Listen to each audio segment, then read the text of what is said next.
Hi, my name is Haley, and today I am going to talk about the conspiracy theory of vaccines possibly causing autism. This idea occurred in 1998 when British researchers published a paper expressing concerns of the MMR vaccine, which is a vaccine for measles, and they're afraid this is causing autism. As of yet, there really is no evidence to back that up other than coincidences, such as, like, in 1980, only 1 in 2,500 people were diagnosed with autism. This is including children, this is including adults, only 1 in 2,500. But then in 1998 is when the getaway year occurred. And they call this the getaway year because it was when a major epidemic of neurodevelopmental disorders, including autism, happened. Now there's only 1 in 6 Americans diagnosed, which is a major difference. What also makes this kind of coincidence is that in 1998 is also when CDC changed the vaccine schedule majorly. So that's why probably there's a big question of link between the two, because when they changed the schedule, a big rise in autism occurred. But what challenges this theory is that it was also in the 1980s when the criteria for diagnosing autism changed after they realized you didn't have to be a certain way. It was a spectrum. There was mild forms, there were severe forms, there was in the middle. They realized it was a spectrum, which then changing the criteria resulted in more people qualifying for the diagnosis. Now, there are authors who argue that this does not explain the epidemic of autism because they believe that if it was because the criteria changed, then all ages should be in rise of autism, but they're not really seeing that. They saw children being diagnosed with autism on the rise, but adults weren't. So they don't think that it's because of the criteria being changed.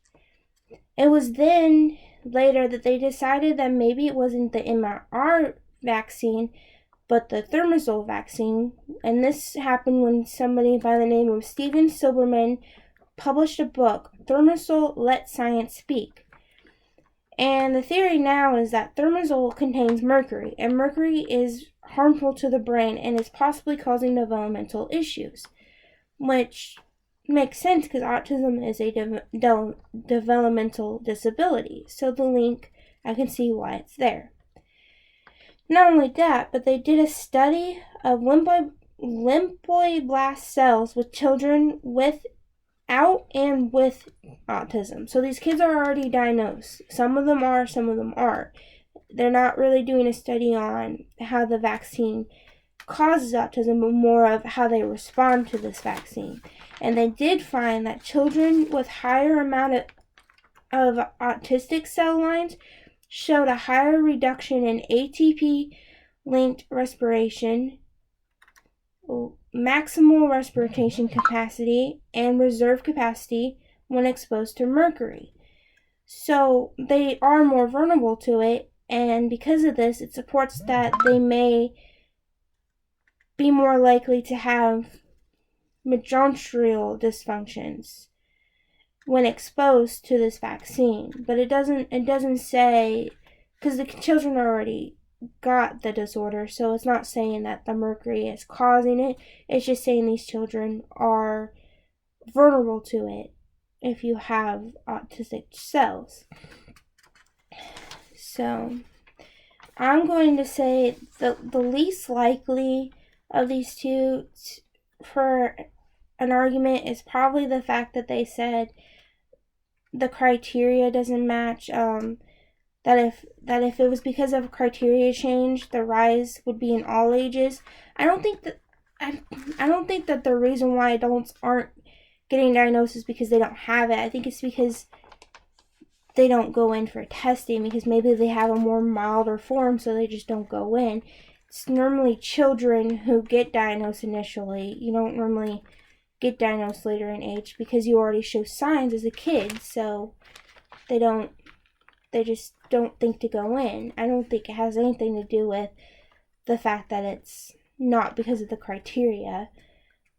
I would say the most likely that this is true is definitely the Mercury argument, because if Mercury does cause developmental issues, then I could see the link between that and causing autism, because, like I said, autism is a developmental disability.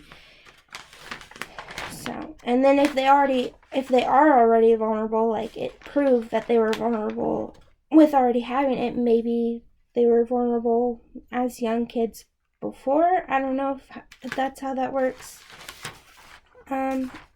Either way, my advice is don't not vaccine your kids just because you're afraid they're going to get autism.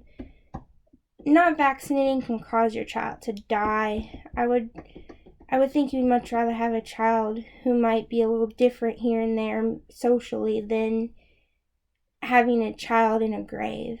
That's just my advice.